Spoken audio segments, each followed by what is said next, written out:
Salve, salve galera! Seja muito bem-vindo a mais um Tudo Acaba em Business. Pessoal, hoje eu tô com um convidado que é o seguinte, ele causa calafrio em algumas pessoas, não tem jeito. Outros, ele resolve grandes transtornos e problemas. Então, de antemão, eu já vou apresentar o meu convidado de hoje. Seja bem-vindo, Leonardo Augusto, hipnoterapeuta. Exatamente. Tudo bem, meu amigo? Tudo Como é que você certo, tá? meu querido. Obrigado pelo Seja bem-vindo, convite. viu? Prazer estar aqui. Obrigado pelo convite. É interessante a gente falar um pouquinho mais sobre a nossa mente, né? Ah, sem dúvida. Leonardo, eu já vou direto ao ponto. A primeira pergunta não tem como ser diferente. Por que muitas pessoas têm medo do hipnoterapeuta? Da terapia, da hipnose? Aliás, a hipnose em alguns causa uma certa... como que... Um certo medo, um desespero, receio, né? um receio. Por que isso acontece? Cara, acredito que tudo que é novo, tudo que é diferente, as pessoas têm uma tendência de sentir um pouquinho de medo. E tem também a questão que, sempre que a gente vai ver nos filmes, nos desenhos, nas séries, quando se trata do assunto, né, de hipnose, as pessoas entendem que a hipnose é um controle da mente, né? O hipnotista ele tem um poder, um controle sobre a outra pessoa. Então, eu acredito que o medo é justamente de ser controlado, da pessoa contar segredo, ou até, né, que a gente estava falando agora há pouco, de, sei lá, de repente se passar por ridículo, fazer alguma coisa que não queira, né? Só que o fato é que nada disso acontece, né? Todo o processo, quando a gente faz, independente se é uma hipnose de entretenimento ou um processo de hipnoterapia por um tratamento, tudo isso é feito de forma consciente, né? A pessoa ela não perde a consciência em nenhum momento. Cara, quais são os casos assim mais curiosos de pessoas que de repente te procuram por temas que você fala, porra, doutor, quero aprender a hipnose por determinada coisa. Como é que você constrói isso e mostra pro cara que não é bem aquilo que é o tratamento de vocês? Cara, é que assim, pra ser bem sincero, o que é comum, né, de aparecer são os transtornos que, pra mim, né, são os transtornos relacionados à ansiedade. Então, assim, transtorno de ansiedade generalizada, transtorno obsessivo compulsivo, transtorno de ansiedade social, transtorno de estresse pós-traumático. E normalmente as pessoas me procuram, Marcelo, pra fazer tratamento mesmo, cara. Né? As pessoas têm uma dor, elas, né, já tentaram resolver conscientemente, elas tentam várias terapias diferentes, elas tentam os meios convencionais. Tem muita gente que já recorreu à medicação e mesmo assim os sintomas permanecem. A pessoa lá não, né, tenta de tudo e não consegue ter um resultado satisfatório. Então ela começa a buscar outras alternativas e normalmente eu não sou a primeira opção da pessoa. Né? A pessoa já tentou várias coisas diferentes. Então, assim, o que aparece é bem comum. São os transtornos de ansiedade generalizada e transtorno de pânico. Que é o que mais aparece pra mim, entende? Leonardo, é interessante, né? Como a cabeça das pessoas às vezes geram algum, por exemplo, a hipnose. Você vai falar maçonaria, cara, muitas vezes nem sabe o que é. Eu vou usar um comparativo. Nunca participou, não tem ninguém, mas tem um pavor, um medo, uma coisa assim formada, né? E na verdade, trocando a hipnose, ela é usada, a hipnoterapia, ela é usada para combater ou para ajudar pessoas com transtornos emocionais ou com problemas como depressão, como ansiedade, certo? Uhum. E é uma terapia complementar também, né? Isso Uhum. não quer dizer que você passando num hipnoterapeuta, você precisa do dia para noite, você vai parar com seus medicamentos, você vai parar de passar no seu psiquiatra, no seu psicólogo, não sei. Explica como funciona esse seu acompanhamento, esse tratamento. Vamos lá. Normalmente uma pessoa que desenvolve, né, via de regra, quase sempre, uma pessoa que desenvolve algum desses transtornos que a gente falou, seja um transtorno de ansiedade generalizada, um transtorno de pânico, essa pessoa, Marcela, ela passou por algum ou por alguns eventos que foram traumáticos durante a vida. Então, o que é importante a gente entender de base, né? Qual que é a base para a gente entender todo o resto? Que um dos nossos maiores instintos como ser humano é a autopreservação. Sim. Então, qualquer coisa que você tenha uma vivência, uma experiência que seja ruim, a sua mente ela vai fazer todo o esforço necessário para que aquilo não se repita. Então, existe um evento traumático atrelado com uma emoção negativa, seja uma tristeza, uma dor, uma perda, enfim, que a sua mente registrou e ela não quer que aquilo se repita. Então, ela desenvolve mecanismos para que aquela coisa não se repita. No fundo, a sua mente ela quer te proteger. É uma proteção ali, né? É uma proteção. Então, tem uma parte sua que é mais lógica, racional e analítica, que a gente chama de mente consciente, né?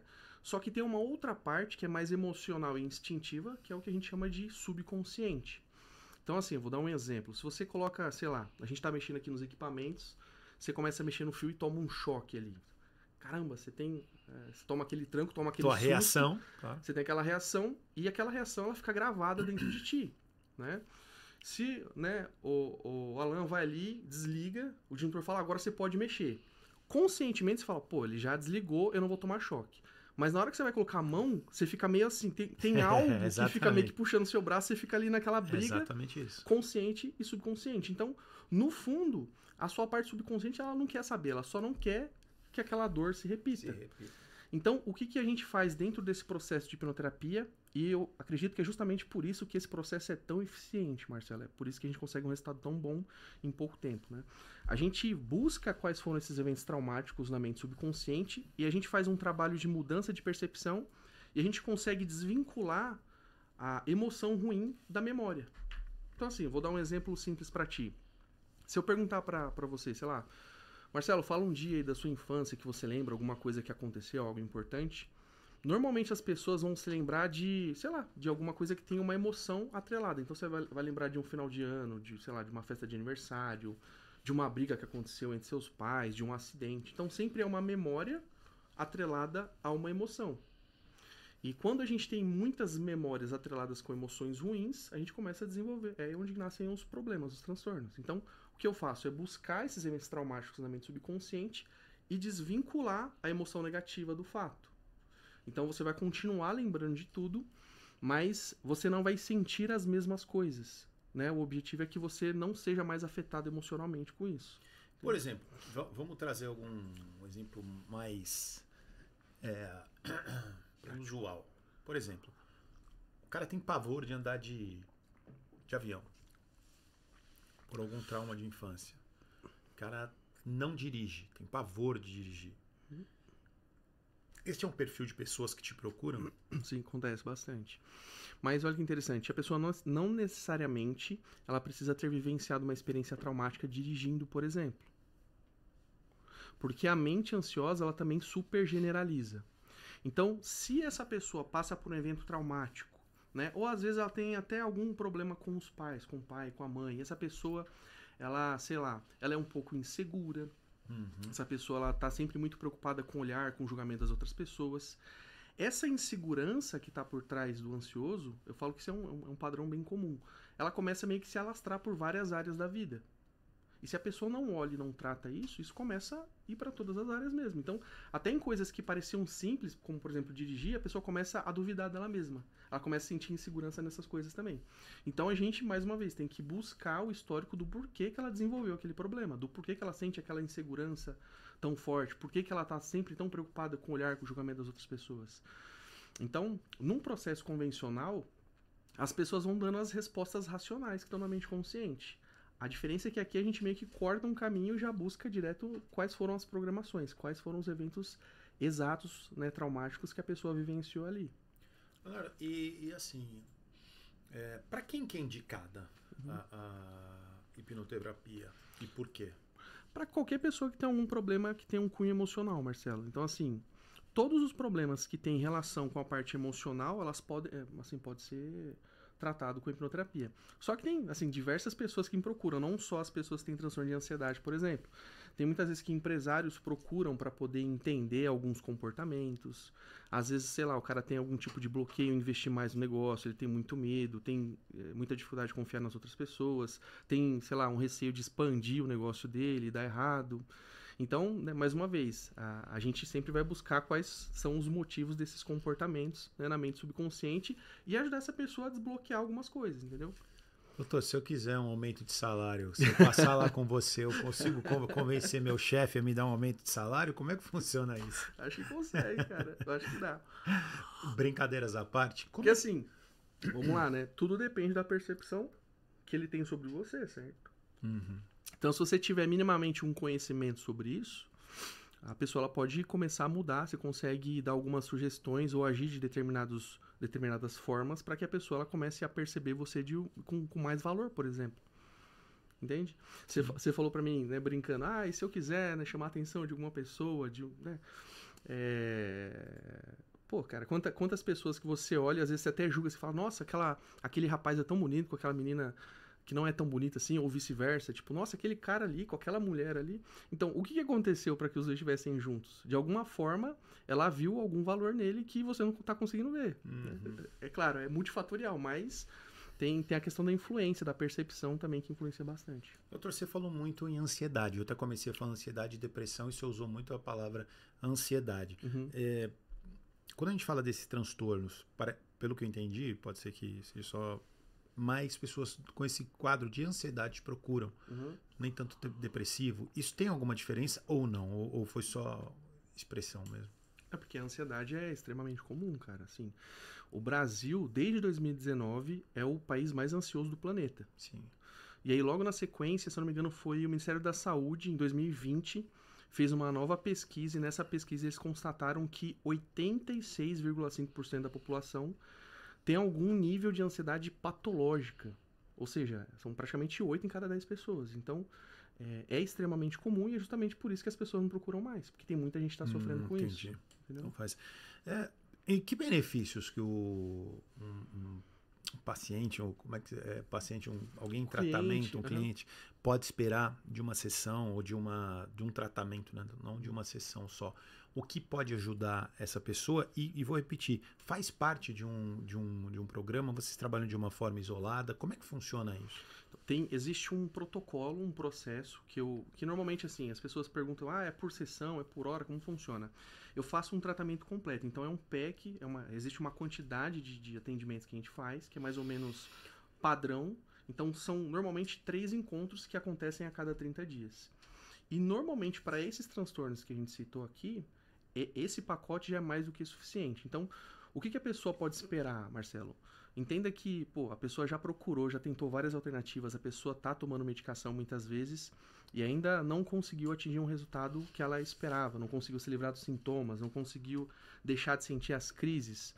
O meu objetivo é sempre tratar a causa, a raiz desses problemas e a pessoa não sentir mais esses problemas. Eu ajudar ela a resolver isso de uma forma definitiva. E assim, é claro que eu não posso, nenhum profissional da área de saúde pode prometer nenhum tipo de cura. Claro. Né? Eu não posso falar que, venha fazer o tratamento e seja curado, né? Até porque isso é crime, né? Mas o meu objetivo nos atendimentos é sempre esse, buscar com que a pessoa ela tenha uma melhora no quadro dela.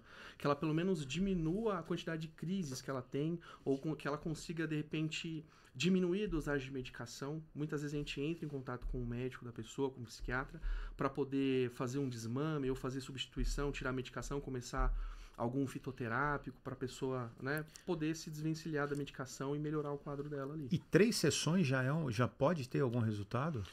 Normalmente esse é o padrão. A gente está fazendo esse processo de atendimento clínico, vai fazer já 7 anos e esse é o padrão. Claro que vez ou outra tem um cliente ou outro ali que precisa de um acompanhamento maior, que precisa que a gente esteja do lado. Tem a questão também hormonal, de vitaminas, hormônios, que principalmente depois do Covid, cara, não sei se vocês conseguiram perceber isso, mas teve muita gente que ficou mal. E o que acontece de fato é que a doença ela bagunçou muitas vitaminas, muitos hormônios, e isso também influencia na parte psíquica. Então, há um tempo atrás, teve alguns clientes que a gente fez tratamento, a pessoa não tinha crise, mas alguns sintomas persistiam, assim, sabe? Eu falei, poxa, o que será que está acontecendo? E a gente trouxe um médico para a equipe, a gente começou, né, pedir os exames, o check-up completo, hemograma e tudo mais, e a gente percebeu que estava tudo desregulado. E a gente começou a fazer esse trabalho também complementar, né? E, poxa, tem sido um sucesso, assim, tem muita gente que tem um resultado incrível depois do tratamento junto com esse acompanhamento médico aí. Não, cara, eu vou te contar um relato pessoal. Diga. Eu tive Covid 4 vezes, cara. Caramba. 4 vezes. E eu vou... Cara, eu tive poucos sintomas durante as Covids. Eu não posso te falar que, assim, eu sofri muito ao longo das Covids. Não, uma eu perdi um pouquinho de mal-estar, perdi ali o olfato, outra um pouquinho de febre. Mas, assim, sempre mais ou menos isso, nada, assim, muito agressivo. Mas o meu pós-Covid foi, assim, 30, 45 dias em câmera lenta. Memória péssima. Fui fazer os exames, os hormônios bagunçados, as vitaminas todas, assim, o exame completamente alterado, exato, para baixo. E assim, nunca foi rápido o retorno ao que a gente chama de estado normal, né? Uhum. Que é você ter energia, acordar com disposição e tal. Eu me senti assim, meio que limitado das minhas principais condições cognitivas, vamos dizer assim.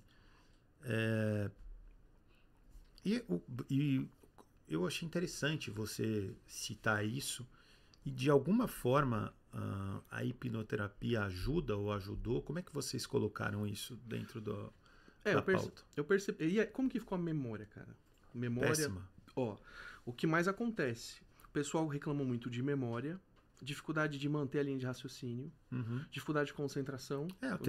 Você vira o cognitivo realmente fica bem abalado. E tem gente que tá confundindo bastante. Tem gente que chega lá e fala, eu acho que eu tenho TDAH, eu acho que eu, sei lá, tô com um transtorno de ansiedade, eu acho que isso, Tem gente que tem um formulário que eu envio antes, que a pessoa ela vai preenchendo quais são os sintomas que ela tem e quais são os transtornos que ela acha que ela tem. Tem gente que, preenche 5, 6 transtornos. Acho que eu tô com um transtorno depressivo, transtorno bipolar, acho que eu tô com TDAH, porque a quantidade de sintomas que surgiu confunde muito a galera. Então, o que mais aconteceu? Dificuldade de concentração, de manter linha de raciocínio, cansaço físico, cansaço mental, letargia. Então, assim, né, isso é meio que uma consequência que o Covid trouxe. E tem coisas que é hormonal, Marcelo. A gente tem que olhar, tem que verificar. Tem muitos indicativos que estão bagunçados. Então, assim, mesmo que eu queira fazer um processo de hipnose para mexer nas emoções, né, para trabalhar a parte das crenças, dos bloqueios, se a pessoa não tiver com os hormônios, as vitaminas todas reguladas, tudo certinho, a gente tem uma certa dificuldade. Então, é justamente por isso que eu fiz esse conjunto, essa parceria para poder olhar a pessoa como um todo, não só a parte emocional, mas também a parte física, né? Eu acho que isso é raro, inclusive, né, de se encontrar hoje em dia. E outra coisa que eu percebo também é que, assim, eu já tive paciente que fez hemograma completo com você, falou, putz, eu fiquei tudo lascado, Léo, depois do Covid. Eu vou falar, faz um hemograma assim, assim, assim, né? Ou se não, peço a guia pro meu médico, mando pra pessoa fazer os exames, e aí a pessoa às vezes pega o resultado do exame, Marcelo, e vai lá e mostra pro médico. E assim, só pra você entender, eu vou usar um indicativo que é o mais simples, assim. O hidroxivitamina D, que é a vitamina D. O indicativo ali é de 0 a 100. Que é um hormônio, inclusive. De 0 a 100. Abaixo de 20 é deficiência clara. Acima de 100 é toxicidade, né? Então, aí o médico olha pro exame da pessoa que tá ali em 23 e fala assim, tá bom. E aí ele não faz a suplementação. E, cara... Interessante você estar falando isso. Não tá bom, cara. Muito interessante. Ontem o Dr. Thiago Volpe veio aqui. O Dr. Thiago que legal. é um especialista, ele é meu médico, um cara sensacional. Ele falou, cara, pra mim, vitamina D, se o cara tiver abaixo de 60, é muito baixo. Pra mim, ele tem que ficar entre 60 e 100. O ideal, entre 80 e 90. 80, Isso é o correto. Porque a média, o padrão, não significa que é bom. Né? E você tocou no mesmo tema, e é muito, muito interessante você destacar esse ponto, né? Porque a vitamina D, que é um hormônio, na verdade, né? Chama de vitamina, também ajuda bastante na imunidade, né? E também até para que você não tenha efeitos piores, né? Em algumas doenças, certo, doutor? E tem também a B12, cara. A vitamina B12, cara, é uma que influencia muito na questão psíquica. Então, assim, tem muitas pessoas que têm problema também de memória, estão com problema de memória, de concentração, com muita alteração de humor, desenvolvendo transtornos de humor por conta de baixa de vitamina B12. Então, assim, o que acontece? Lá o indicativo é de 0 a 900. Só que assim, se você não estiver abaixo ali de 190, aquilo ali não classifica uma doença hematológica. Porém, mesmo que você esteja ali 400, se você estiver abaixo de 500, né, não vai classificar uma doença, mas afeta psiquicamente. Então, né, mais uma vez, que interessante que você tem um médico que olha para isso de uma forma correta, porque, infelizmente, eu acredito que a grande maioria, a grande parte, olha se assim, se você não estiver doente, eles não fazem nenhum tipo de suplementação. Então, eu considero que essa parte é extremamente importante, é por isso que eu trouxe esse processo pro meu tratamento também, porque eu sei o quanto isso influencia. Nossa, que legal, doutor. Até porque isso deixa seu tratamento mais completo também, né? Esse é o objetivo. Você consegue recuperar o paciente, o cliente, de uma forma mais completa, né? Sim, não sim. só o ponto A parte emocional, principal mental, emocional, mas todo o corpo vivo, né, em si, porque um depende do bom funcionamento para ajudar no outro, né, cara? Da mesma forma que, sei lá, se você só fizer a suplementação e não cuidar da parte mental, falta alguma coisa, o contrário também é verdade. Sem Então, dúvida. o ideal é olhar para tudo, né? Para a parte física e para a parte mental, né? Para que a pessoa consiga, já que tem ali, tem os hormônios, tem as opções de você fazer recuperação, tem a opção de você fazer suplementação, de atingir todos os níveis máximos ali, por que não, né? Doutor, como é que forma um hipnoterapeuta? Pergunto assim, porque eu estou percebendo que você é um cara extremamente preparado, né? Então, e aí tem aquele certo preconceito às vezes, né? Então eu gostaria que você deixasse assim, não com a profissão em si, né? Sim. Qual que é a formação de um profissional? Cara, isso pode ser visto muitas vezes como um problema, porque assim, a hipnoterapia, ela não existe um órgão regulamentador, né? Não é, por exemplo, igual a psicologia lá que tem um CRP, que organiza, que toma conta, que avalia e tudo mais. Então, assim, isso é no Brasil e no mundo todo, né? Não existe um órgão que regulamenta. Então, qualquer pessoa, Marcelo, pode fazer qualquer tipo de formação, mesmo que seja, sei lá, uma formação online de R$ 200, ela pode se autodenominar hipnoterapeuta. Então, isso é um problema porque tem bastante profissional que é ruim. Tá? Isso é uma realidade. Tem muita gente que fala, mas eu já fiz hipnoterapia e foi péssimo. Tá, mas com quem que você fez? Então, assim, existem várias formações diferentes, né? E no meu caso, eu busquei quais eram as principais instituições de hipnoterapia, tanto do Brasil quanto fora do Brasil.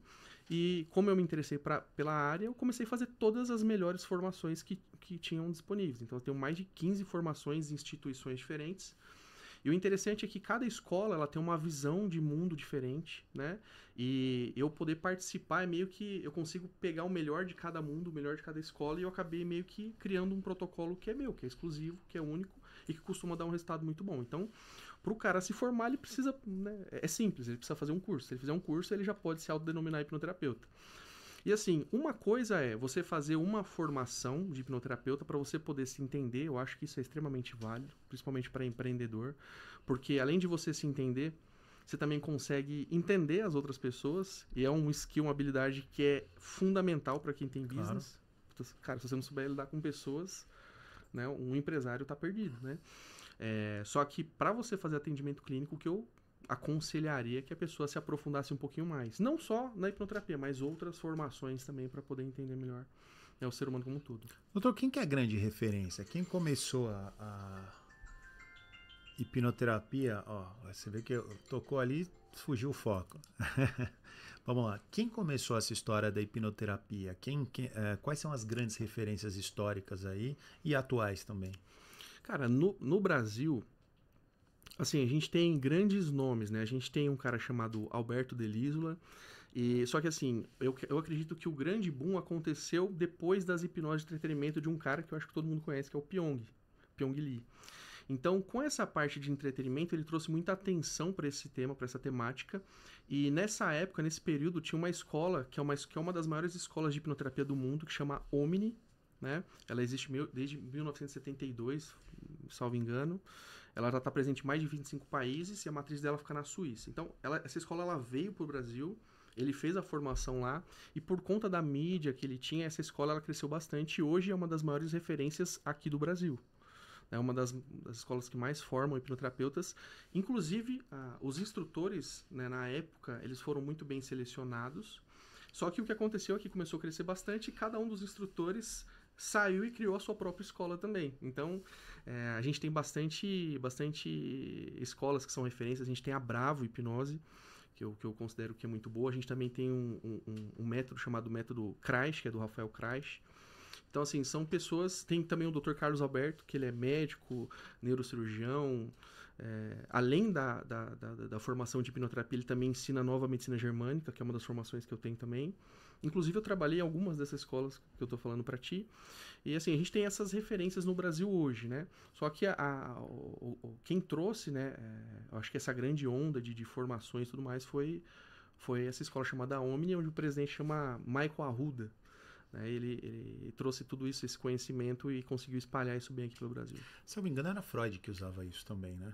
Dentro da sua... Sim. Da sua dos seus tratamentos, ou pelo menos ele começou ali, né? Com um trabalho nessa linha, né?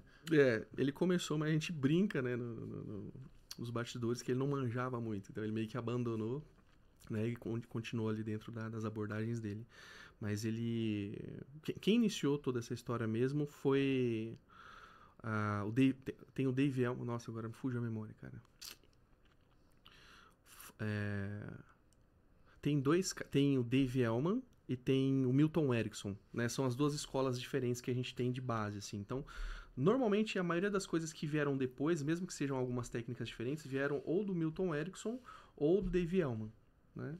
E aí, o Dave Elman, ele tem uma hipnose que a gente chama de hipnose clássica, que ela é mais direta, né? E o Milton Erickson é uma coisa que é mais conversacional, né? Que, inclusive, ele tinha dificuldade de replicar isso, porque cada cliente, cada paciente, ele atendia de um jeito, entende? Então, tudo que vem, tudo que vem meio que desses dois caras, deriva desses dois caras. Uma série, acho que é o Jovem Freud, né? Que ele, salvo engano, é isso. Ele trabalha muito com conceito de hipnose e tal. Não entendi. Eu acho que é o Jovem Freud, uma série. Que eu acho que é isso, que ele trabalha um pouco ali da hipnose e tal, antes dele partir para a linha dele. Psicanálise, né? É interessante isso, na área de psicanálise, mas ele tem uma parte ali ou pelo menos de tentativa, né? Sim, é que assim, ele também, eu acho que ele não tinha um método, né, que ele podia seguir, então assim, cada pessoa funciona de um jeito também, então, eu acho que ele teve muita frustração, ele tentou fazer algumas vezes ali, tinha vezes que ele tentava e não conseguia, tinha vezes que ele conseguia uns resultados incríveis, mas eu acho que ele meio que se frustrou, e a mente dele falou, pô, você fez isso, se frustrou, não vou deixar mais você fazer, ele começou a procrastinar. Não, legal, bacana, mas é uma referência ali que traz. Doutor, e assim, vamos imaginar o seguinte, tem água para ele? Por favor. Pessoal, vamos imaginar o seguinte. Você, diante do seu processo de treinamento, se depara com pessoas de perfis completamente diferentes. Você tem pessoas extremamente estressadas, que eu acho que deve ser um tema que também te procuram. Você tem pessoas já com um comportamento extremamente mais passivo, digamos assim, né? Como é que funciona? Isso aí é de pessoa para pessoa? Como é que é esse processo para o cara entrar em transe? Eu quero saber se faz sentido faz sentido não? Como é que vocês trabalham diferentes perfis de pessoas? Cara, você sabe que a questão do transe é a parte menos preocupante, assim, é extremamente simples, porque pra gente fazer, inclusive, o entretenimento, eu acredito que é mais difícil a parte de brincadeira do que o tratamento em si, porque, poxa, a pessoa ela tá com uma dor, ela tá sofrendo, às vezes há 10, 12 anos, tendo crise 3 vezes por semana, entende? Então, o engajamento dessa pessoa é muito maior pro tratamento. Ou seja, ela tá ali disposta. Ela tá disposta. Então, assim, tem gente que fala assim, Leonardo, eu vim fazer o tratamento com você, tal, sei lá, uma das últimas alternativas aí, mas eu não sei se eu acredito tanto. A pessoa fica, às vezes, até com pesar de falar, eu não acredito tanto assim. E o que eu costumo falar é, você não precisa nem acreditar. O que você precisa é querer e seguir as instruções. É um processo que, teoricamente, é simples, essa parte do transe da pessoa, né, da gente fazer o tratamento. Só que, óbvio, cada pessoa funciona de um jeito diferente. Então, uma das coisas que eu abordo também dentro do processo é a questão dos temperamentos. Né? A gente tem temperamentos diferentes. Os 4 temperamentos. Né? As pessoas funcionam de formas diferentes e o que eu faço é justamente ensinar um pouco para as pessoas sobre o próprio temperamento, porque ela consegue entender que, assim, cada temperamento, né, tem os seus pontos positivos e seus pontos negativos. A gente tem ali as suas inclinações que são ruins. Então, a partir do momento que você entende qual é o seu ponto fraco, quais são as suas inclinações ruins e que você tem que batalhar todos os dias contra aquilo ali, você consegue funcionar melhor. Entende? Então, por exemplo, uma pessoa que seja colérica, que é uma pessoa mais expansiva, mais explosiva, ela tem que entender que o ponto fraco dela é justamente isso. Às vezes a ira, a soberba.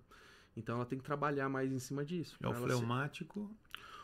O fleumático, normalmente, ele é mais parado, mais calmo, mais flexível. Né? Então, assim, ele tem que entender que o ponto negativo ali, a pior inclinação, é essa tendência de ficar parado. De deixar as coisas como estão, de não se movimentar, de precisar de uma motivação externa. Normalmente é difícil o fleumático se motivar, normalmente tem que vir de algo externo. Então, quando a pessoa começa a entender como ela funciona, ela sabe exatamente o que ela precisa trabalhar. Quais são as inclinações ruins, quais são os pontos positivos que ela tem que explorar. e os pontos negativos, né? Você tem meio que um mapa. Então, é uma das coisas que eu ensino também dentro do processo de tratamento, que também traz bastante resultado, né?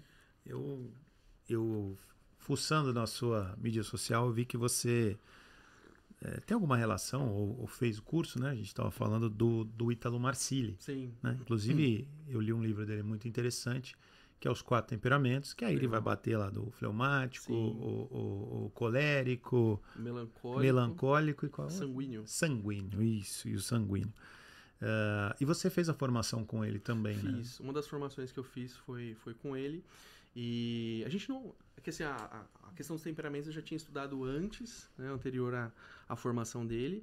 Mas só que ele não fala muito sobre isso. Assim, o trabalho que o Ítalo faz é, de fato, ampliar a visão do terapeuta. Né? Inclusive, ele costuma falar que o que trata a pessoa não é a técnica em si, mas sim a personalidade do terapeuta. Então, se você tem uma pessoa, um terapeuta, que tem uma personalidade madura, bem formada, é isso que vai ajudar as outras pessoas a saírem da camada que ela estiver. Então, você pega, por exemplo, hoje em dia é bem comum, a gente até brinca com esse tema, né? Tem muitas pessoas de quarta camada, né? As pessoas que são altamente afetadas, qualquer coisa que você fala, você tem, sei lá, um funcionário... Os famosos mimimi. O mimimi. Vítima do sistema. Exatamente. Então, assim... se você também estiver na quarta ou na quinta camada, você não vai conseguir ajudar aquele cara porque você não consegue entender quais são as motivações, você não consegue sair ali da quarta camada para poder entender o que está acontecendo depois. Então, ele ajuda a gente bastante nesse sentido, ele amplia a nossa visão de mundo, ele ajuda a gente nessa questão das 12 camadas, que é uma teoria do Olavo de Carvalho, que ele ajudou bastante a gente a entender isso. E... Né? O objetivo do Ítalo é melhorar a gente como terapeuta, ser um pouco mais humano, entender, né? Ter uma visão um pouco mais ampla, não só focar 100% na técnica. Né? Você citou o Dr. Olavo de Carvalho. Assim, não vou entrar no lado político, mas assim, do que ele escreveu, do conteúdo que ele criou, você leu bastante, consumiu? O que você acha da literatura dele, doutor? Eu acredito que eu não li nada do que eu deveria. Eu tenho um conhecimento, né, ao COF, que é o curso dele de filosofia, não assisti completo, mas tem inclusive muita coisa que ele ensina ali que eu utilizo dentro do próprio processo terapêutico. Porque você teve muita gente boa que se formou com ele, ou que ele participou, por exemplo, o próprio Ítalo Marcilli morou com ele nos Estados Unidos, participou. Sim, o Ricardo de Carvalho, nós temos muita gente boa aqui. Tem muitos das grandes personalidades, né, que estão hoje na mídia, e se você for procurar um pouquinho, cavucar um pouquinho, você vai perceber que tem muita gente que tem uma base de formação, pelo menos conhecimento e entendimento dos ensinamentos do Olavo. O próprio Nicolas também. Sim. Né? Então, assim, ele meio que... Eu acredito que ele realizou o sonho dele, que é poder ajudar a formar uma base forte ali, né, para que a gente pudesse melhorar o Brasil como um todo, né? Eu acho que ele conseguiu cumprir esse... Conseguiu deixar o legado que ele gostaria, né? Sem dúvida. Doutor, quando você... Aliás, é correto chamar de doutor? Cara, não, é comum da galera me chamar, mas teoricamente não, né? Eu não devo ser chamado de doutor, não tenho nenhum doutorado ou não sou médico, mas não tem problema. Então, Leonardo. Pode chamar de Correto, Léo. Léo, e você deve pegar casos assim extremamente complexos, porque como você mesmo citou, em geral você não é a primeira opção, né? Então você fica à vontade, óbvio. Você pode citar alguns casos assim delicados que você pegou e como é que você ajudou essa pessoa a mudar esse cenário, esse quadro? Cara, putz, tem tanta coisa, Marcelo. Assim, tem vários casos que são assim bem, bem pesados e eu tenho um processo meu, porque assim, a gente também tem que se ajustar, né, para que aquilo não afete a gente como terapeuta. Então, assim, tem muitas dos atendimentos, muitas das coisas que acontecem que na hora são bem impactantes. Eu até compartilho vez ou outra com a minha esposa. E só que logo na sequência eu meio que vou apagando aquilo ali, mas tem um ou outro caso que assim, que são bem marcantes e que, né, o jeito da gente ajudar é basicamente o mesmo. A gente vai ajudar a pessoa a mudar a percepção com algumas técnicas, né? Mas, pô, já teve caso de uma menina que veio lá com transtorno de ansiedade generalizada. Ela tinha, né, um início de transtorno depressivo. E, poxa, a gente fez uma busca lá dos eventos traumáticos. E um dos primeiros eventos, Marcelo, que ela trouxe foi que ela...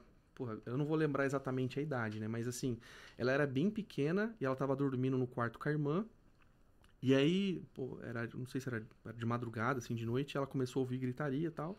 E as duas saíram pra fora e o pai dela tava sendo esfaqueado por outro cara. Não Uau. sei se foi uma briga de. Não lembro exatamente se foi uma briga de bar, alguma coisa assim, mas o cara, pô, lascou o facão Uau. dele lá, arrancou uns pedaços dele e matou o pai dela ali na frente dela.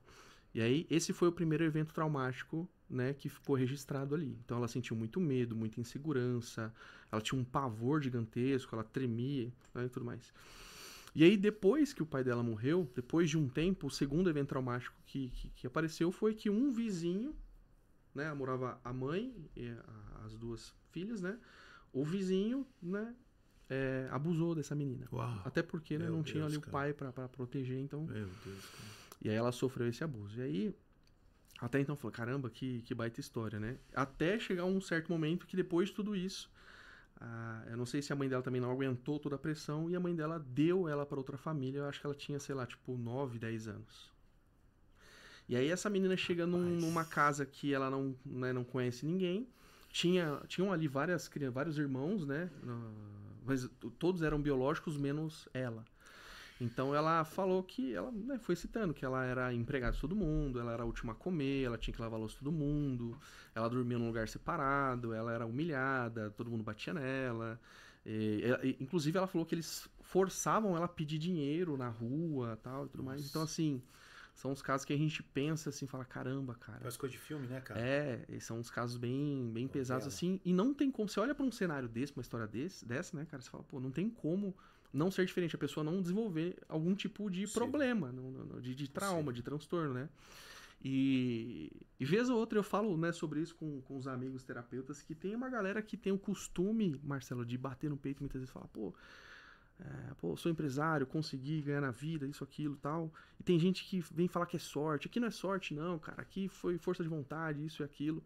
Mas o cara ele desconsidera que existe todo um mundo que funciona diferente daquilo que ele viveu. Então, mesmo as coisas que ele não considera que foi sorte, você olhando pra essa história, você consegue perceber, pô, esse cara aqui, ele teve sorte. Entende? Ele nasceu onde ele nasceu, ele teve os pais que ele teve, ele não teve uma história parecida com essa. Então, a gente tem que considerar mesmo, né, as coisas que são simples, que são básicas, que a gente tem muita sorte, né, pô. Porque, pensa, né, você viveu uma história realmente dessa. É um cenário. E como é que você ajudou ela nesse cenário, doutor?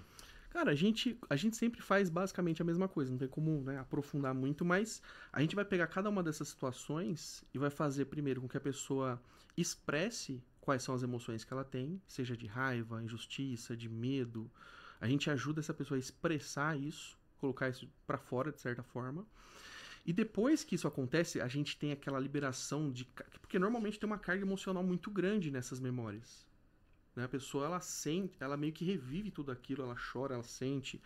Então a gente ajuda ela a colocar toda essa carga emocional para fora. E depois, né, dentro do processo de hipnose, eu vou ajudando ela a mudar a percepção sobre aquilo.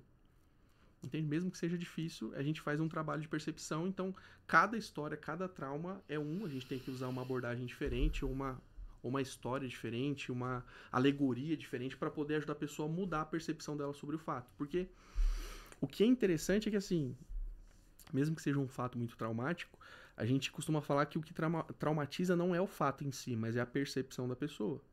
Então você pode, sei lá, você pode estar andando de carro agora, sei lá, voltando para casa, você e uma pessoa do seu lado, vocês sofrerem um acidente, e você sair, perceber que tá tudo bem, agradecer a Deus, e a outra pessoa também tá tudo bem e nunca mais andar de carro na vida.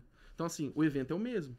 Sim. Só que a percepção que cada um teve é diferente, entende? Então, o que normalmente traumatiza ou piora esse trauma é a percepção que a pessoa tem. E a carga emocional que tem atrelada também. Como aquilo marcou a vida da pessoa. Doutor, faz sentido? Conseguiu entender? Total. Quando a gente fala em Leonardo, o doutor é força de expressão, você já falou que o correto é Leonardo. Leonardo, quando a gente fala em... À vontade também, se não quiser responder isso, tudo bem. A gente fala em TCC, terapia cognitivo-comportamental, e PNL. Ambas dizem ser, assim, tratamentos mais curtos, digamos assim. Você tem ali número de sessões até você atingir um objetivo. Como, pelo que eu entendi, também é a hipnose. Não é uma psicanálise que você pode passar 20, 30 anos ali o resto da vida. Tem algumas semelhanças ou não? Cara, Ou eu não posso falar com propriedade porque eu não fiz formação de TCC, de psicologia, de TCC. Só que assim, a gente sabe que tem uma base da TCC que é de enfrentamento, inclusive, que eu uso também dentro do processo terapêutico, né? E que costuma ter um objetivo muito claro, definido, que ajuda a pessoa a lidar com as situações, os desconfortos, os bloqueios, as travas, de uma forma muito objetiva, né? E você falou de PNL, é engraçado, eu tenho algumas formações, eu tenho amigos que têm formações, mas dificilmente, Marcelo, eu vejo uma pessoa fazendo atendimento clínico com PNL. Tipo, o fulano ali atende e faz PNL. Então, dificilmente você vê isso. Então, assim, as pessoas utilizam bastante para a parte comercial, PNL, para você... Sim. Na real mesmo, normalmente as pessoas que buscam essas formações, no fundo, elas estão tentando se entender um pouquinho. Eu acho que o pessoal que faz a formação normalmente vai buscar entender o que está acontecendo. Ou, né, eu acho que grande maioria usa para, sei lá, de repente, para fazer algum tipo de apresentação, palestra, para comercial, para lidar com outras pessoas. Para conhecer mais os outros, no caso. Assim sim, para poder, de repente, ajustar a comunicação, entende? Para poder influenciar de certa forma. Mas dificilmente eu vejo a pessoa, tô fazendo atendimento aqui clínico com PNL. São diferentes os objetivos, tá claro. Isso é bacana, né? Até porque o cara precisa saber aonde ele vai procurar ajuda, né? Que tipo de profissional naquele momento. Você estava falando muito em estresse e também e ansiedade, né? E temos números assim absurdos, principalmente pós-pandemia.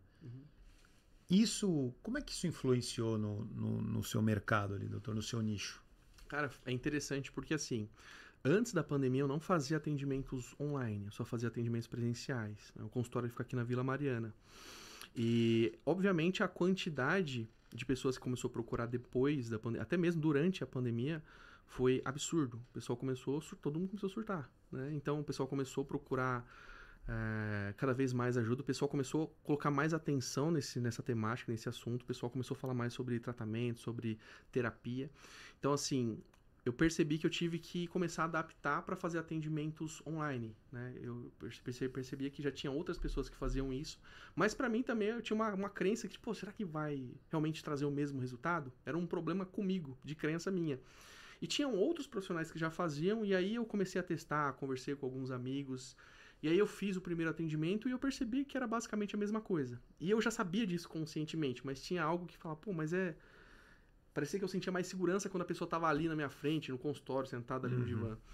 E foi uma barreira que eu quebrei, né, por conta de tudo que aconteceu da pandemia. Só que para mim foi extremamente bom, porque hoje a maioria, Marcelo, dos atendimentos que eu faço não são do pessoal aqui de São Paulo. A maioria são de outros estados, inclusive tem muita gente fora do país que procura, né, tem muito brasileiro que mora fora, né? Tem brasileiro em tudo quanto é lugar. Então tem muita gente que faz esse processo de forma online. Então para mim assim foi bem interessante. Eu tive que inclusive melhorar processos dentro do meu negócio. Então a forma como eu divulgo, a forma como eu atendo, porque antes era uma quantidade pequena, depois começou a aumentar a quantidade, você tem que se adaptar, né? Antes eu não tinha uma ferramenta de CRM, por exemplo, a mensagem do WhatsApp era 1 por 1, não tinha um padrão, então eu tive que desenvolver habilidades. Eu acho que inclusive hoje é um dos maiores problemas, né, que eu acho que o empresário enfrenta é esse, né, de não entender que ele precisa desenvolver várias habilidades diferentes, que hoje em dia não basta ser, por exemplo, só um bom terapeuta. Claro.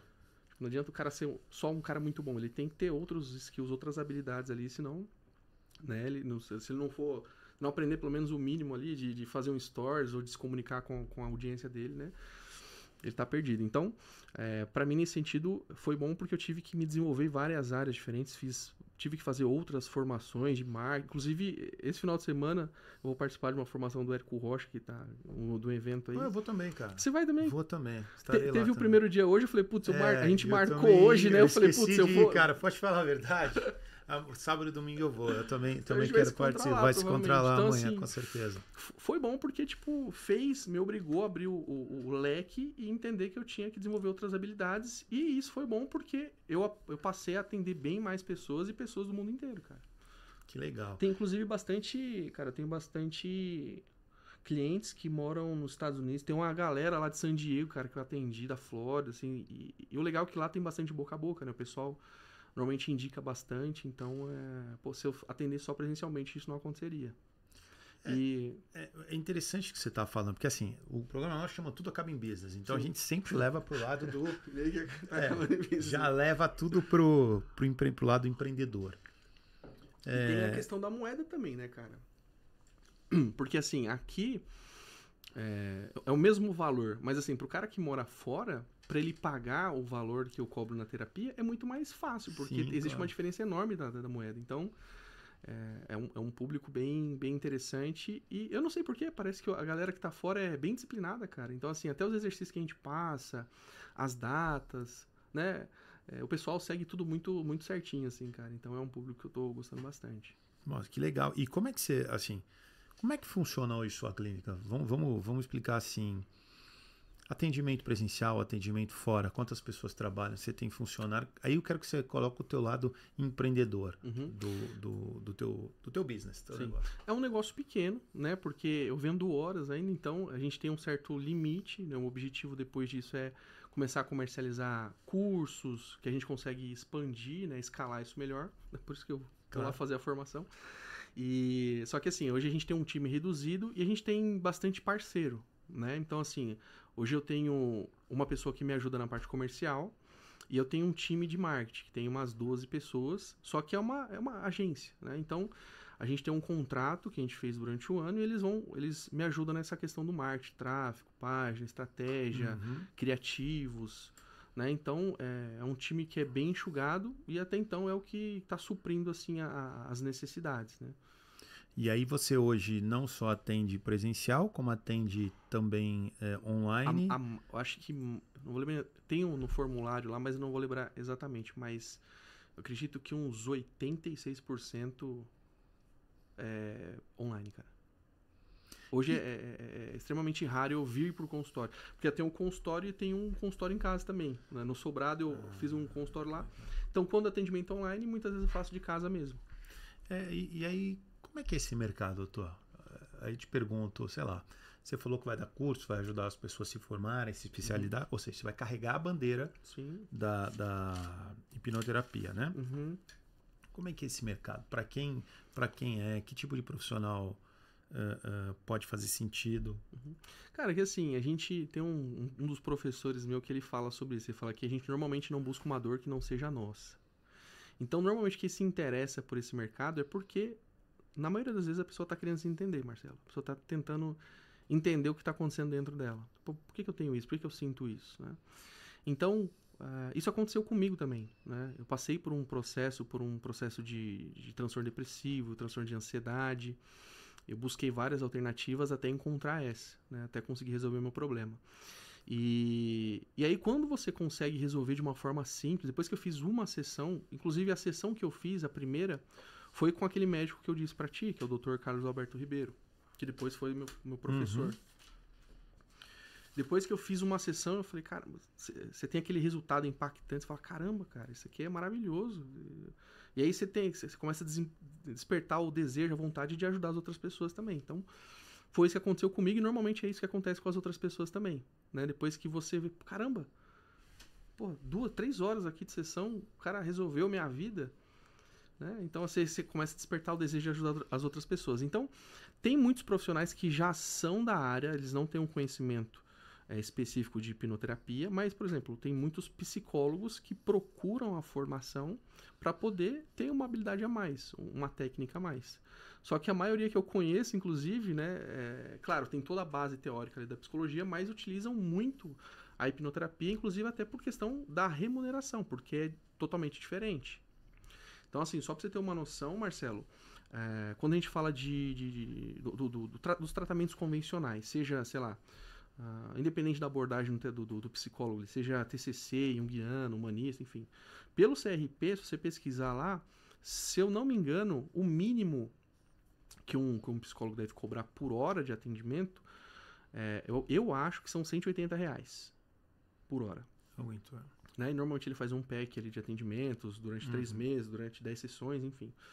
E normalmente um hipnoterapeuta que tenha uma boa formação, que tenha, né, tenha boas formações e tudo mais, ele cobra em média de 2, 3, 4, 6, 8, 10 mil reais nesse pacote de atendimento, que normalmente são 2, 3 sessões, entende? Então, assim, óbvio, né? Uma sessão, só pra você ter noção, uma sessão de hipnoterapia, ela pode durar de 2 a 4 horas. É um processo que é um processo bem profundo, né? A gente mexe com muitas emoções, muitas percepções, né? Só que isso traz um resultado absurdo. A gente não tem aquela necessidade de toda semana conversar com a pessoa. Então, tem muitos terapeutas que já têm outras abordagens e que estão vindo fazer formação de hipnoterapia também pela questão financeira. Pela resolução, porque é extremamente objetivo, eficiente, mas também por conta da remuneração. Olha, que legal. Então, quer dizer, um mercado que assim, pode gerar uma boa remuneração para os profissionais que se especializarem nessa área. Poxa, muito interessante, né? E esse processo de auto-hipnose, Leonardo, como é que funciona isso? Já tentou, Marcelo? Não tem. Vamos falar disso. O próximo passo, eu vou deixar a galera feliz aqui. Eu vou deixar você mostrar algumas técnicas aqui. Cara, a auto-hipnose é extremamente interessante. Tem bastante vídeo no YouTube, você procurar de graça lá, auto-hipnose. Só que normalmente, quando a gente fala sobre auto-hipnose, a gente está falando basicamente de sugestões positivas, né? Então, você aprofunda o seu estado de consciência, você entra numa espécie de transe, né, vamos chamar assim, e aí você começa a receber algumas sugestões que são positivas, né? Você vai ficar cada vez mais energizado, cada vez mais feliz, isso, aquilo a gente chama isso de compounding.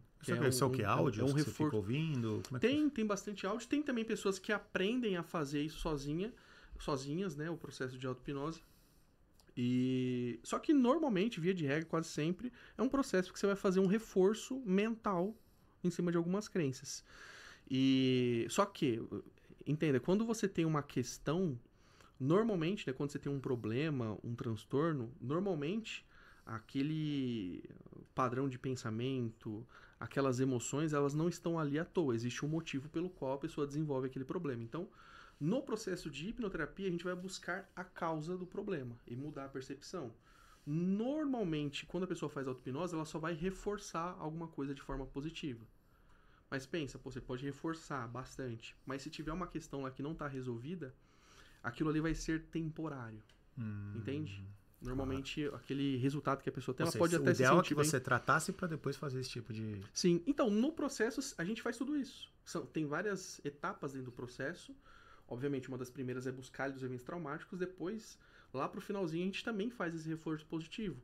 E aí, obviamente, ele vai funcionar muito mais, porque a gente não tem mais aquelas questões anteriores, entende? Sim, sim.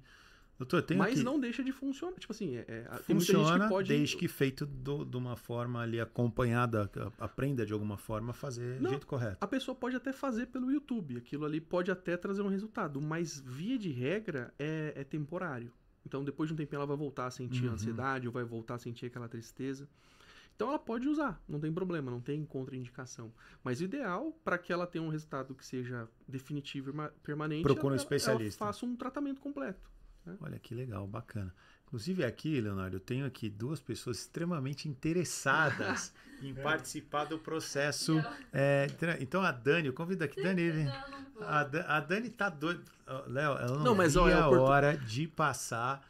Ela estava falando, hoje eu vou fazer a hipnose. Mas é oportunidade interessante para ouvir uma resposta real. Quais são os principais receios? Como que é, Daiana? Dani. Quais são os principais medos, Dani? Abre o coração, manda real pra gente. A inconsciência e o medo da vergonha. Você viu que eu tinha dito pra Isso ti? é muito interessante. A inconsciência e o medo da vergonha. Foi o que eu disse pra ti lá no comecinho. É justamente por isso que tem um certo preconceito. Porque eu disse pra ti, em nenhum momento que a pessoa faz o tratamento, seja aquela hipnose de entretenimento ou seja o tratamento, ela jamais perde a consciência. Não existe um segundo que a pessoa vai ficar inconsciente ou vai perder o controle. Por exemplo, durante a terapia, às vezes, como eu disse pra você, demora 2, 3, já teve terapia que demorou 4 horas. Então, às vezes, no meio do processo, a pessoa tá ali com os olhos fechados, né? Ela tá conversando comigo, eu tô dando sugestões, né? E tem gente que fala, nossa, eu tô com vontade de ir no banheiro, tem algum problema? Eu falo, não tem problema nenhum, a gente conta até 3, abre os olhos, vai pro banheiro, volta, senta e continua de onde parou. Então, se a pessoa quiser não seguir as instruções, ela tem essa possibilidade. Né? Não existe um controle, né, da gente sobre a pessoa. E até mesmo as brincadeiras, quem segue as instruções, quem, sei lá, imita a galinha, come cebola, normalmente a pessoa faz porque ela quer passar pela experiência. Entende? Ela aceita a sugestão. Porque assim, a pessoa ela pode estar no estado de transe, hipnose, ela pode seguir várias instruções. Por exemplo, o seu nome some, não é mais Dani, agora o seu nome é Marcela. E a pessoa, de fato, ela consegue aceitar a sugestão e o nome dela some. A mão tá colada, isso, aquilo. Mas pode chegar num determinado momento que eu falo assim, agora você vai, sei lá, imitar uma galinha, ou você vai passar assim no seu banco. Ela vai olhar e falar, opa, não, isso eu não quero. E ela simplesmente não aceita essa sugestão e ela não quer dizer que ela saiu do transe. Entendi. Ela faz o que ela quiser fazer, você tá entendendo? A mulherada não vai passar a senha do banco, chance zero. Isso aí esquece, isso aí, meu amigo, isso aí com certeza... Mas existe esse medo, cara, da pessoa falar, pô, mas e se ele controlar minha mente? E se eu estiver ali dormindo, apagado, e, sei lá, ele pegar algumas informações? Isso é tudo, cara, existe muito folclore em torno do assunto, mas o fato é em que em nenhum momento você perde a consciência, você fica inconsciente ou perde o controle da situação. Eu vou ajudar você a buscar na sua mente mais profunda memórias, eventos traumáticos, entende? Porque...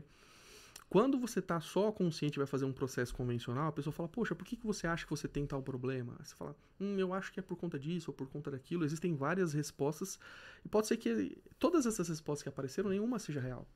Quando a gente faz esse processo, o que guia esse processo, Marcelo, são as emoções.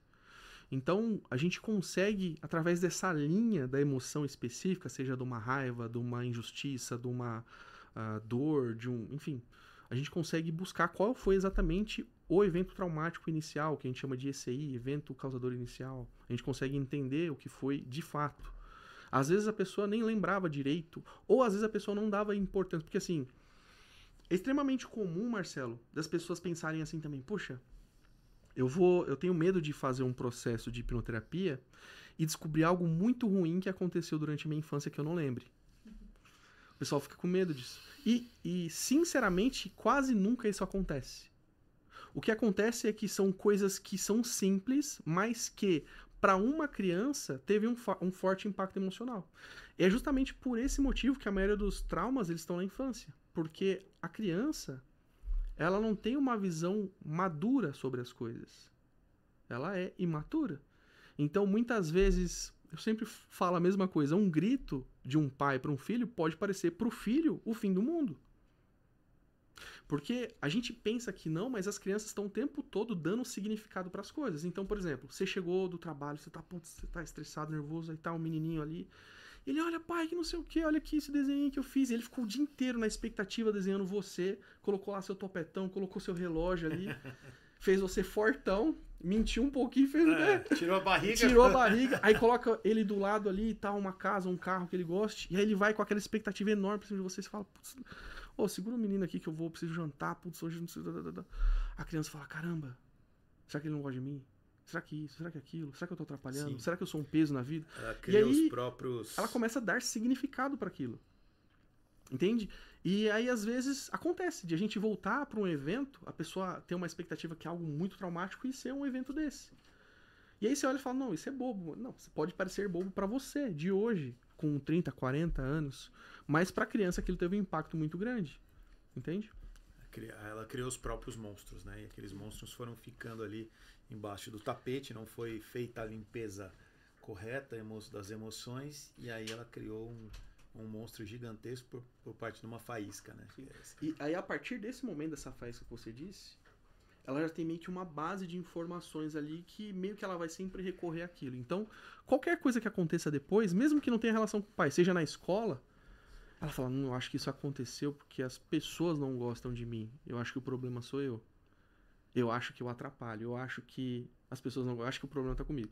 E aí acontece outra coisa que não tem nada a ver, já com a pessoa, sei lá, no primeiro emprego, ela faz alguma coisa errada, toma um xingo. Aí meio que aquele negocinho, aquela faísca que você disse no começo, aquilo ali vai crescendo. É o sistema de crenças da pessoa. E aí, pô, chega a determinado momento que a pessoa começa a desenvolver um transtorno mesmo, por conta aquilo que parece simples que aconteceu ali durante a infância, entende? Uau. Ela tem a tendência de dar os mesmos significados. Léo, eu deveria ter feito alguma pergunta que não fiz ainda, Cara, não sei, eu acho que... Acho que não, cara. Então eu vou te fazer uma... Então vamos direto ao tema agora. O Vamos. que você pode passar agora, brincadeiras à parte, o que você pode passar, alguma técnica, algum exemplo, que a gente possa mostrar, que você possa de repente fazer em mim, ou direcionado ali para o público? Tem algo que dá para a gente fazer ou não? Ou isso é uma coisa muito séria que só dá para fazer ali dentro realmente de uma sessão, né? Já com um trabalho? Porque assim, a gente ouve muito... E aí, agora eu vou falar uma coisa... Eu acho que falta um pouco, a gente até comecei com um pouco de brincadeira, assim, Sim. que o tema é um pouco, gera alguns medos e tal, e muito folclore em cima da coisa também, né? Mas assim, você tem profissionais que estudam, você tem profissionais que são especialistas disso, e tem um certo preconceito ainda. Então Sim. parece que aquilo virou, é quase que uma apresentação de um mágico, e não tem nada a ver. Isso é uma profissão séria, que as pessoas estudam, as pessoas se desenvolvem, tem muita gente estudando isso há muito tempo, então tem ali não só uma filosofia, como uma ciência, um estudo em cima daquilo. Então assim, eu não sei se tem ou não a possibilidade de se apresentar alguma coisa, mas fica à vontade em relação a... Cara, é que assim, sabe qual que é o ponto, Marcelo? Que assim, tem bastante técnica, você encontra inclusive muita coisa na internet mesmo, gratuitamente. Tem muitos vídeos, sei lá, no YouTube que você vê, vídeo de auto-hipnose pra perdão, vídeo de isso, pra aquilo, enfim, pra insegurança, pra medo, pra fobias. E o ponto é, mais uma vez, normalmente existem muitos reforços que são feitos e que ajudam a pessoa por um momento. Só que qual que é o problema disso? Naturalmente, até quando a pessoa vai fazer o tratamento, Marcelo, eu mando um material preparatório para ela ler, para ela entender, para ela fazer exercícios. Em uma das páginas, tem lá meio que um aviso que é mais ou menos o seguinte: um monte de cliente, de paciente que vai fazer o tratamento, no dia ou no dia anterior, acontece um monte de problema. A pessoa passa mal, fica com dor de barriga, Nossa Senhora. fica com dor de cabeça, fica com febre. Assim, acontecem várias coisas diferentes. Medo desconhecido, preconceito do tema, alguma coisa nesse sentido, né? A pessoa se influencia que aquilo vai ser uma experiência negativa. Pode ser, mas nem precisa ser isso. O que acontece é que quando a pessoa ela faz, por exemplo, uma avaliação e decide fazer o tratamento, eu costumo falar sempre que nesse processo não tem meia conversa, não tem meia terapia. Eu preciso que a pessoa esteja ali, né, e se entregue ao processo, porque meu objetivo é tratar completamente aquela questão. E a pessoa ela não tem mais saída. Então é como se algo inconsciente não quisesse. Existe uma força que meio que vai contra tudo isso. A pessoa ela tem medo, tem receio e meio que o seu subconsciente também acaba sabotando você, para que você não vá, para que você não enfrente. Porque esse processo também demanda uma certa coragem das pessoas de fazerem. Porque, poxa, caramba, você está preparado mesmo para olhar todas as coisas que aconteceram e resolver definitivamente? Então, tem um monte de gente que passa mal, que fica com febre. Leonardo, tô com febre. Fala, é normal, pode vir. Então, tem algo que não quer que você olhe para aquilo, né? Algo inconsciente que não quer que você olhe para aquilo. Então, quando eu ensino, eu posso até ensinar, mas quando eu ensino, existe uma tendência de você postergar cada vez mais fazer um tratamento definitivo. Então, poxa, a pessoa tá com... Entenda que, assim, apareceu sintoma, não é de hoje que tá. Tem gente que fala, eu comecei a ter crise de pânico há 1 ano, tá? A crise de pânico apareceu há 1 ano, mas você pode ter certeza que existe um histórico de coisas mal resolvidas por trás disso, que talvez veio lá da infância. Então, se surgiu o sintoma agora, provavelmente muito antes disso já tem porque o sintoma ele não vai surgir do nada, por conta de um único evento traumático. Acontece, é raro, mas normalmente existe um histórico de coisas que aconteceram. Então já existe essa força que vai contra, né? A tendência de não olhar para essas coisas que incomodam. Não, deixa de lado, levanta o tapete e joga tudo para debaixo do tapete. Então, se você de fato tem algum dos sintomas, sente insegurança, tem crise de ansiedade, pânico, alguma coisa nesse sentido, o melhor conselho que eu posso dar é que você, né, tome a decisão de tratar isso definitivamente. Porque as técnicas são o mesmo que uma medicação vai fazer, normalmente é paliativo. Né? Igual você, tô com a vitamina D baixa, tô sentindo cansaço. Aí você todo dia manda um energético pra dentro. Paliativo. Paliativo, né, cara? Então, assim, e você vai meio que desgastando todo o seu sistema, o seu organismo. Então, pô, calma aí, não é mais fácil você falar, pô, deixa eu ver o que tá faltando aqui. Você olha lá, pô, é só suplementar a vitamina D. Você suplementa e fica 100%. Fala, caramba, cara. Você me chamou, eu achei engraçado. Hoje eu recebi um rapaz aqui no estúdio, ofereci café pra ele, ele falou, não, eu tomo 2 energéticos por dia, eu não tomo café. Pensei, cara, talvez seja mais saudável, eu acho que não, né? É a mesma coisa, né, cara? A quantidade de cafeína, tem taurina, muitas vezes é bem maior. Então, assim... Açúcar, né? Por que você precisa de tudo isso, cara, pra funcionar? Exato, é verdade. Entende? Verdade, muito, muito bem colocado. Você falou dos suplementos. Só voltando um pouquinho, o que é interessante, que pode ajudar de fato, em relação a... Você falou de técnica, ensinar alguma coisa. O que eu sugiro normalmente é que as pessoas procurem entender sobre os temperamentos, que é uma outra coisa que traz muita clareza. A pessoa se encontrar. Pra pessoa poder se entender como ela funciona. Normalmente o pessoal tem dificuldade de... Pô, será que eu sou isso? Será que eu sou aquilo? Então, é interessante você começar a estudar e entender pra você ver como você funciona e quais são os pontos negativos, né, as inclinações que você tem pra você se melhorar. Né? Então, Exato. Isso é interessante. Exato. E, assim, caminhando aqui já para o final, tem mais uma pergunta, que é o seguinte. Você falou, por exemplo, dos suplementos. Tem também alguma outra coisa que você costuma... Por exemplo, meditação. Muitas vezes você vê assim, o pessoal da psicologia coloca junto mindfulness, por exemplo. Vocês têm algum tipo de... Eu não sei se é combo a palavra, mas algumas coisas que se encaixam junto com o tratamento? Cara, dentro do meu processo, não. Mas não quer dizer que eu não sugira vez ou outra. Que assim, normalmente entenda que a gente tem que entender... Eu sempre busco entender a causa. Então, normalmente a pessoa ela tá muito ansiosa. É comum dela ficar excessivamente abstraindo. Então, uma pessoa que tem ansiedade, ela tem uma tendência de, poxa, a gente tá aqui... E a pessoa ela meio que desconecta do momento real, do presente, e ela vai pra dentro do próprio imaginário. E aí dentro do imaginário dela, o que vai ter? As coisas que ela já viveu. Então você olha pra um lado, tem aquele monte de coisa que você já viveu, e tem algumas coisas que estão mal resolvidas. Então um dos padrões do ansioso é olhar para aquilo ali e ter uma tendência de remoer ou tentar reestruturar. Por exemplo, ela pega uma coisa que aconteceu ou no mesmo dia de manhã ou há 2 anos atrás. Fala, nossa, aquilo que aquela pessoa fez comigo, nossa, se fosse hoje, o tanto que essa pessoa foi injusta, tanto que eu ajudei, se eu soubesse eu tinha feito isso, se eu soubesse eu tinha falado isso. Então, isso é um padrão da mente ansiosa. Tentar reestruturar o que já aconteceu. Só que assim, o que aconteceu tá acontecido. Cara, eu tive muito isso, cara. Hoje eu não tenho mais isso, mas eu sou próprio, eu tive muito isso, cara. Isso é um padrão de pensamento ansioso. Ficar remoendo algumas coisas que aconteceram há 5 anos como se eu fosse mudar alguma coisa hoje, por exemplo. Então, mas perceba, você que sentia que você vivia isso, você consegue perceber que, mesmo que não esteja acontecendo nada no mundo real e concreto no momento presente, aquele movimento interno de abstração, ele evoca as emoções. Você começa a sentir tudo de novo. Você sente raiva, tristeza, você começa a se culpar. Sem dúvida. Fala, nossa, mas eu sou muito burro. Por que eu pude? Não tem nada acontecendo, mas você começa a evocar emoções. Então, esse é um dos padrões. O segundo padrão é... Você lembra que eu falei que um dos maiores instintos é a autopreservação? Por que a pessoa normalmente desenvolve ansiedade? Ela passou por alguns eventos traumáticos, aí a mente dela fala, opa, a partir de hoje eu não vou deixar mais nada de ruim acontecer com você. E aí o que ela faz? Ela desenvolve um padrão de pensamento que é... O ansioso fica tentando prever todas as coisas ruins que podem acontecer. Com certeza. Essa característica é outra que eu tive por muito tempo. Entende? Então você coloca uma coisa atípica na vida do ansioso. Sei lá, uma viagem.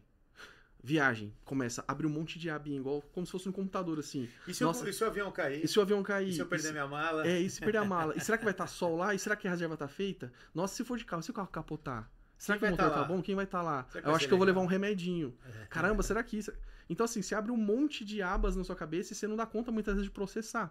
Só que perceba, esse movimento também evoca emoções. A pessoa começa a mudar o estado fisiológico dela. Então, ela começa a sair de um estado que a gente chama de estado de parasimpaticotonia para um estado chamado de simpaticotonia, mais comumente conhecido como estado de luta ou fuga. Se aumenta os níveis, só por essas preocupações, se aumenta os níveis de adrenalina, os níveis de cortisol, o coração acelera, a respiração começa a ficar ofegante, às vezes a pessoa começa a ter crise. Dorme pouco? Começa a ter crise, ela fala, meu Deus, comecei a ter crise do nada. Fala, não é do nada. Teu corpo tá se preparando para uma guerra. Tá preparando para lutar ou para fugir. Caramba, tem um monte de possibilidade assim, caramba, deixa eu me preparar. E é normalmente aí que vem a crise, os sintomas físicos, entende? Então, isso é desencadeado por conta desse padrão de pensamento.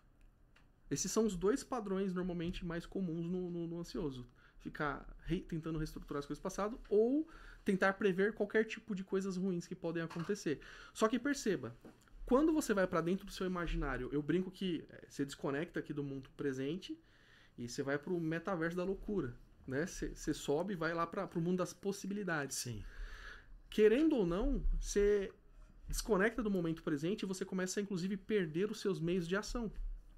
Porque você tá o tempo todo dentro da sua cabeça. Você tá lá dentro da cabeça e olhando lá para frente, ou olhando para trás, pensando o que você vai fazer na frente, muitas vezes do movimento que você não tem controle, né? Que já passou, muitas vezes, não faz... Você brigou com alguém há 5 anos, você tá remoendo alguma coisa, cara, a pessoa até esqueceu que você existiu, A pessoa você nem nunca lembra mais vai de estar, você, cara, e muitas vezes, tá e com você aquilo tá ali. ainda.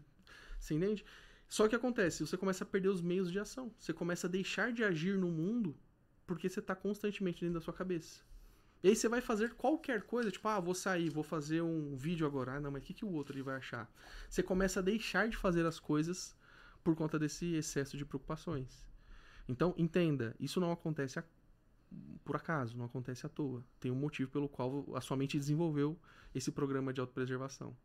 Então, o ideal é a gente ir lá buscar o porquê que a pessoa desenvolveu isso, entendeu? E é isso que a gente faz no tratamento. Eu não lembro exatamente porque a gente entrou nessa... Não, mas o papo muito bom. Essa resposta foi muito bacana. Fez sentido, eu acho que mas... fez sentido. Acho que a gente fez olhar para dentro também, né? Que eu acho que esse é um dos grandes motivos de um papo como esse, né? Quando você consegue olhar e se enxergar e ver quais motivos te levaram a ser quem você é, né? Então, quando você olha as suas fraquezas, suas fragilidades, se você é ansioso, se você é metódico, cada um tem alguma coisa porque passou por alguma circunstância que te levou a ter algum tipo de comportamento, né? Além do estudo dos temperamentos, que é o que você falou, você tem o colérico, fleumático, enfim, são 4, agora me faltam de novo os 2. Sanguíneo e melancólico. São características completamente diferentes de pessoas que, se eles não tiverem, se você não conhecer quem você é, baseado nisso, você não consegue sair talvez daquele fluxo, daquele né? ciclo vicioso. Porque, cara, é uma tendência, é uma inclinação ruim que você tem que lutar constantemente.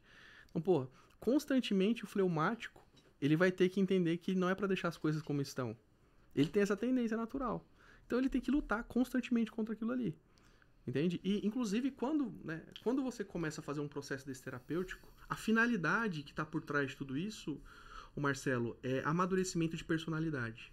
Por trás de tudo isso está o amadurecimento de personalidade, porque normalmente a pessoa que desenvolve esses transtornos, elas estão ali normalmente na 4ª camada, na 5ª camada. E o nosso objetivo é fazer com que essa pessoa amadureça e comece a subir, amadurecer a personalidade, entendeu? Então, o que é interessante também é que, assim, quando surge, por exemplo, quando uma pessoa passa por um evento traumático, igual a gente falou, lá na infância, e ela não teve um ciclo afetivo, por exemplo, fechado, ela traz para a vida adulta aquela sensação, o sentimento de estar sempre preocupado com o olhar, com a aprovação, com a visão dos outros, entende? Então, assim, vou deixar isso mais claro. Existe uma fase da infância que a gente chama de fase de contorno, né? Que a gente está sempre buscando validar as coisas que a gente sabe. Você já deve ter passado... Você tem filho, não? Não, ainda não.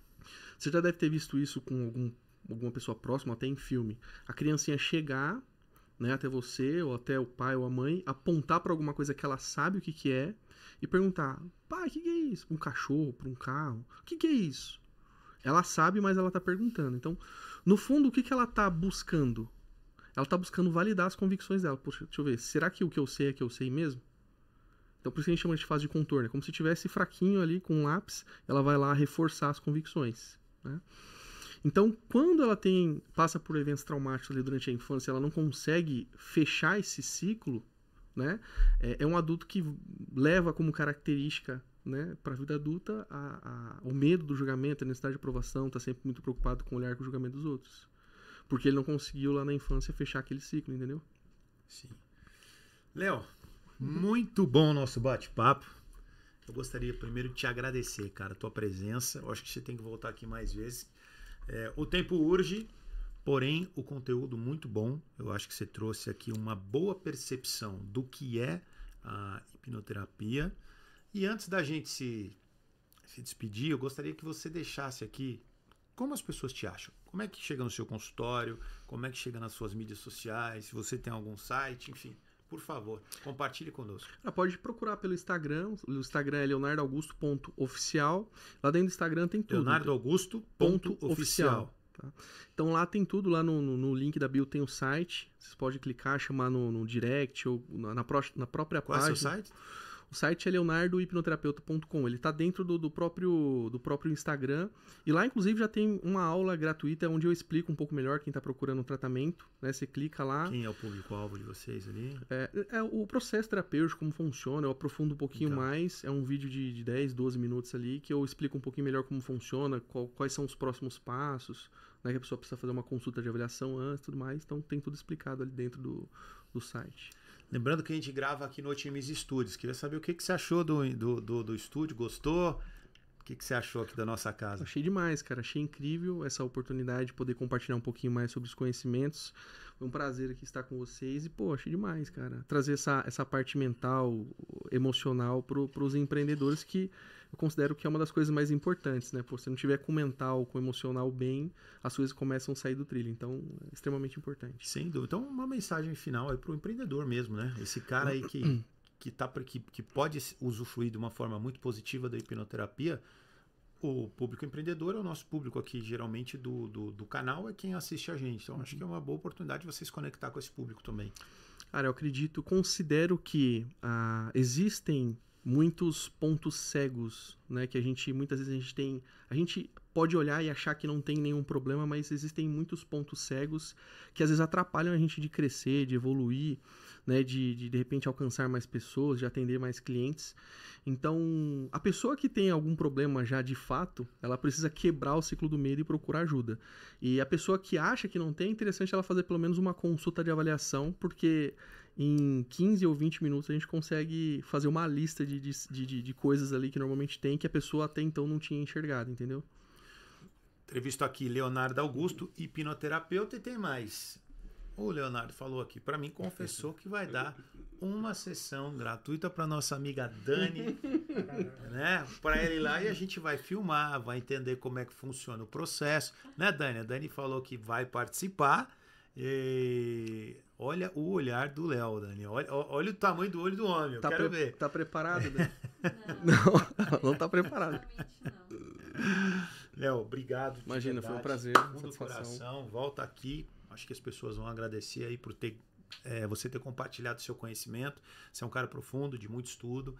Então, agradeço demais aí a sua participação. Lembrando a vocês, gostou do podcast? Então curte, deixa o like. Quer procurar a gente nas mídias sociais? @tudoacabaembusiness, @marcelosantoro80 e @Otimise Studios. Lembrando que a gente grava aqui, nossa casa é o Otimise Studios e o canal onde se acompanha é o Pode Despertar. Um grande abraço a todos. Essa semana foi uma entrevista maravilhosa e a semana que vem tem outra entrevista muito interessante só para você. Lembrando, aqui tudo acaba em business. Valeu, galera. Um grande abraço. Fui! Top. Obrigado, valeu, irmão. bichão. Valeu, caralho, cara. Gostou, cara? Tema animal, cara. Tema diferenciadaço, cara. Muito